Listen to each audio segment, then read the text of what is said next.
Hello, my friends. It is Thursday, July 24th. We're looking at the weather across the country, and we're going to start with kind of the big picture. Then we're going to dive into some of the details. Big heat today. That's another story. Also, we're watching all of this tropical moisture across the Gulf Coast. Some severe weather possible across parts of the central United States. We're going to look at those details too. Storm Prediction Center has a marginal risk here from Michigan all the way back into the Central Plains, and then it kind of swings north up along the Front Range of the Rockies. So there could be some strong storms today.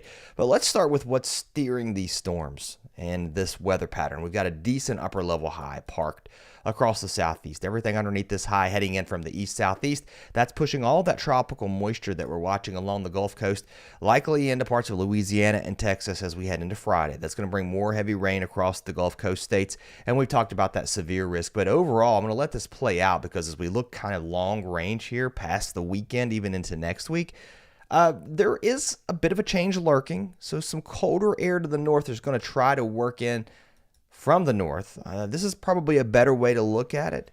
There's that big upper high parked. Notice this ridge starting to build, if anything, maybe west as we head into next week. I think that keeps us hot. We're not done with the heat, I think, from places like Indianapolis, a good chunk of the entire state of Indiana, back to Illinois, up into Iowa, pretty much all these places. Eventually, though, I think you are going to see some of this cold air that's up around the Hudson at least try to break off, or some of that moving south heading into next week as we begin August. At least that's how it looks from where I'm standing today. And then if you go beyond that, I mean, yeah, who knows, right? Once we're into August, an August forecast coming out soon. So if you're not a subscriber, I hope you'll consider coming back. Over about half of you aren't subscribers. So if you've not subscribed, hope to see you back here on the channel. Here's the big moisture that we're looking at along the Gulf Coast. This is precipitable water. I show this map a lot. Again, it's if you took the water from the bottom of the atmosphere to the top, squeezed it all down into a rain bucket, and that's what you'd get. Anything over red, that's more than 2 inches of precipitable water that could be squeezed out. So a very moisture-laden atmosphere that could put a lot of rain down with any thunderstorms along the Gulf Coast. There could also be some heavy rain into parts of the upper Midwest, and again, along that severe weather risk area, that could bring some flooding too with those strong storms. And I think you got to watch New Mexico again today. Precipitable water values may not look high when you compare it to what's happening along the Gulf Coast, but definitely when you look at abnormalities for this time of year, it's definitely a little high, that monsoon flow. But we've certainly seen that moisture back off across parts of Arizona, also into Utah, where things have really started to dry out. The heat is definitely going to be on today. I want to show you this graphic. I thought it was interesting. I pulled it up from the National Weather Service out of Jackson, Mississippi. Still, significant heat, especially here along the Mississippi River. It's not just going to be across Mississippi, eastern Arkansas, eastern Louisiana, Alabama, but it's areas north of that as well. With these numbers, once we get into the afternoon, air temperatures probably are going to climb into the upper 90s to 100s. Heat indices pushing 115, especially in some of these areas right along the Mississippi River. So another hot day. Your air temperatures alone are going to be hot. Another warming from Texas all the way to Oklahoma, but really hot across this region with those heat indices climbing close to 115. Nothing to sneeze at across Texas either. We're well over 100 with those heat indices into the afternoon. And precipitation today, it's going to be sparse across this part of the country. The best chance for storms will be to the north with that front from Kansas, also up into Iowa, eventually into parts of Michigan too as we move into the late afternoon and evening hours as this disturbance kicks through the Great Lakes, sort of back things up. There comes that tropical low, if you will, moving into Louisiana, eventually Texas. Could bring some heavy rain from New Orleans all the way over to Houston, Galveston. Big rain here. Look, this is moving inland too. So, everyone's a little weary of that heavy rain into the hill country of Texas. That moisture kind of moving that way. So that would be something to watch as we head into this upcoming weekend. And we've looked at the temperatures across this part of the country. Let's head east. The rain's starting to move, at least the heavy rain moving out of Florida and Georgia as it works its way west here around our big upper high that's spinning this way. You can see how the precipitation is all circling around that high.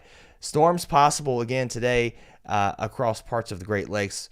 Big ones could start going as we head into the afternoon across parts of Wisconsin, maybe from Milwaukee. But once they cross the lake and once that energy moves into the lower peninsula, I think we'll get some decent storms going here all the way down into Indiana, Those could linger into the evening hours, and we settle down some tonight. A decent bulk of rain moving into the northeast as our front starts to drop a little bit to the south like this. But if you notice, that forward motion, it really kind of gets hung up. It doesn't really just continue to just drive south like you would see something in the fall that moves off the southeast coast. So no relief really to the heat and humidity. If anything, this front's going to meander and probably work its way back north as we head into Saturday and Sunday.